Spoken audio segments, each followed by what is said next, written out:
You've seen the videos. A lion flopped on its back in the sun, paws folded in the air, eyes half closed, ears doing that slow, lazy twitch, and something in your brain short circuits. Not just, oh, that's nice, more like a physical ache. You want to press your face into that stomach fur. You want to grab one of those murder mittens, enormous paws the size of your face, and just hold it. Your cat does the exact same pose on your couch, and you're on it in seconds. The only difference is 400 pounds, 4-inch retractable claws, and the ability to snap your arm like a twig without really trying.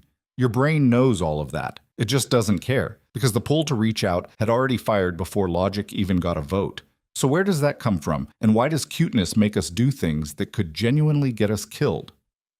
In the 1940s, an Austrian zoologist named Konrad Lorenz noticed something strange. Certain physical features, when grouped together on a face, reliably produced the same response in humans. An immediate, automatic pull toward the thing wearing those features. Big eyes set low on a large, round head. A small nose. Chubby, soft limbs. A high forehead. Short, uncoordinated movements. Lorenz called this cluster Kindchen schema, which translates roughly to baby schema, and he argued it wasn't a preference or a personality trait. It was a biological trigger, built into us the same way blinking is built into us. The reason it exists is straightforward. Human infants are extraordinarily dependent compared to the young of almost every other species. A newborn foal can walk within hours. A human baby can't do anything useful for years. So the brain needed a system that would make adults not just tolerate the screaming, the feeding, the endless helplessness, but actually want to provide it.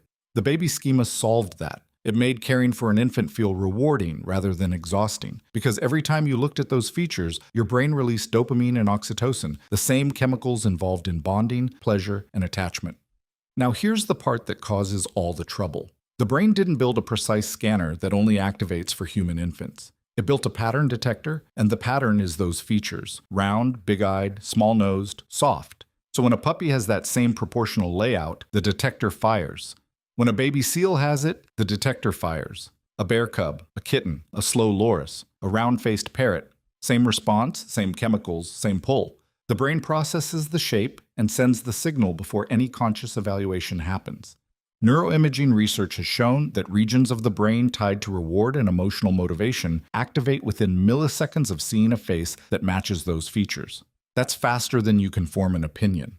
By the time you think, that's cute, the reaction has already run its full course underneath your awareness. The awe isn't a conclusion you reach. It's something that was already decided for you. What makes this genuinely strange is how indiscriminate it is. The system doesn't cross-reference whether the animal is dangerous, it doesn't consult what species you're looking at, or whether the thing in question has ever been domesticated. A baby crocodile has round proportions, stubby limbs, and large eyes relative to its head. The schema activates. The brain files it next to harmless small creature without asking any follow-up questions. Lorenz built this theory watching animals in captivity. What he couldn't have predicted was a world where billions of people would be fed a daily stream of baby animal videos, where a clip of a lion cub batting at a camera could reach 100 million people who have never been within 500 kilometers of a lion. Evolution built this response for a very specific context. That context no longer exists for most of the people carrying the response around. Go back roughly 15,000 to 30,000 years. Early humans weren't just hunters moving through a landscape of prey. They were surrounded by animals constantly, watching them, tracking them, learning their behavior in a level of detail most modern people will never come close to. They knew which animals den where, which ones protect their young, which ones are dangerous in a group versus alone. Animals weren't a novelty. They were the entire environment. So when a human back then felt drawn to a young animal with soft features and clumsy legs, that feeling didn't exist in a vacuum. It existed inside a person who already knew exactly what that animal was, where it came from, and what its mother was capable of. The cuteness response was active, but it was operating alongside a full library of real, lived knowledge about the animal in question. The domestication of dogs is the oldest documented example of what happened when that combination played out over generations. The leading theory isn't that humans set out to tame wolves deliberately. It's more likely that wolves with lower aggression levels started hanging around human settlements, drawn by food scraps and warmth. The humans who tolerated them and eventually felt drawn to them got something back: early warning systems, hunting assistance, companionship. Over thousands of years, those less aggressive wolves bred with each other, and the animals that resulted started to look different. Rounder faces, softer features, eyes that tracked human faces in a way no wolf's eyes ever did. The baby schema, essentially, selected itself into a new species because humans kept responding to it. There's archaeological evidence suggesting this kind of relationship extended beyond dogs. Sites across Europe and the Middle East have turned up the remains of young foxes, deer, and other animals buried alongside humans in ways that don't look like food storage. They look like companions. Some researchers have found evidence of young bears kept at human settlements, not farmed, not penned for slaughter, just kept. The most likely explanation is that a human found an orphaned or separated young animal, felt that pull, and brought it back. What's worth sitting with is the selection pressure this might have created. The humans who felt the strongest draw toward young animals were probably the ones who kept more of them alive, raised them longer, integrated them more deeply into the group. If those animals provided any survival advantage at all, then the humans most responsive to baby schema features had a slight edge. Over enough generations, that responsiveness would spread. The emotional pull toward cute young animals wasn't just a quirk. It may have been a trait that got quietly reinforced because it worked. But the ancient version of this response came packaged with something the modern version doesn't. Context. A person 20,000 years ago who felt drawn to a wolf pup still knew exactly what a wolf was. They'd seen one bring down prey. They'd heard a pack at night. The cuteness of the pup didn't cancel out the knowledge of the species. It coexisted with it. That combination, the pull toward young animals held in check by genuine familiarity with what those animals actually are, is what made early domestication functional rather than fatal. Modern humans inherited the pull. The familiarity didn't come with it. Most people today have never watched a bear hunt, never lived near a wolf pack, never had a reason to develop any instinct about what these animals do when they're not on a screen. The response fires the same way it always did. The knowledge that used to balance it is just gone. So you've inherited a response that was calibrated for people who actually knew what they were dealing with. What happens when that response runs without the knowledge that used to keep it in check? The amygdala is the part of your brain that processes threat. It's fast, it's automatic, and under normal conditions, it flags danger before your conscious mind has time to weigh in. But research into how the brain processes cute faces shows something uncomfortable. Baby schema features partially suppress that response. The same flood of dopamine and oxytocin that makes you want to protect something small and round also dials down the system that would otherwise be telling you to back away. Cute doesn't just attract, it actively quiets the alarm.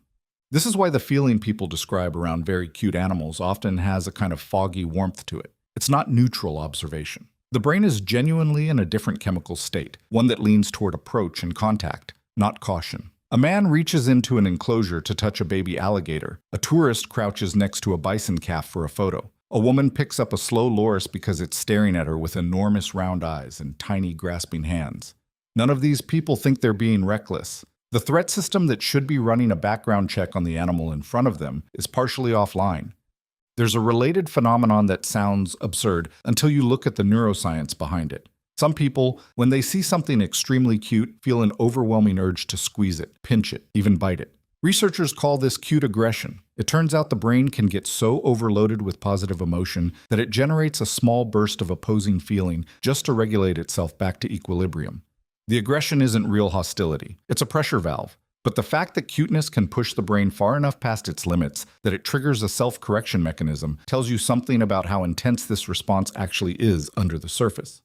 Social media compounds every part of this. A clip of someone hand-feeding a baby tiger or scratching a cheetah behind the ears gets tens of millions of views. The animal is calm, the setting looks controlled, and the person is smiling. The viewer's brain registers that scene as data, not as a staged interaction with an apex predator raised in captivity, but as a template for what that species is like. The mental model people build of exotic animals now comes largely from the best-case scenario clips that go viral, which means it's built almost entirely from the moments when the animal happened not to be dangerous. The other moments don't get filmed or shared.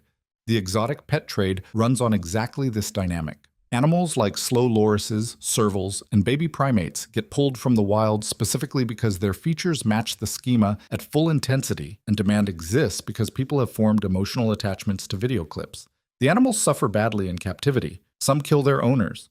The instinct driving all of it isn't cruelty, it's the same ancient pull, now operating in a world flooded with images it was never designed to process.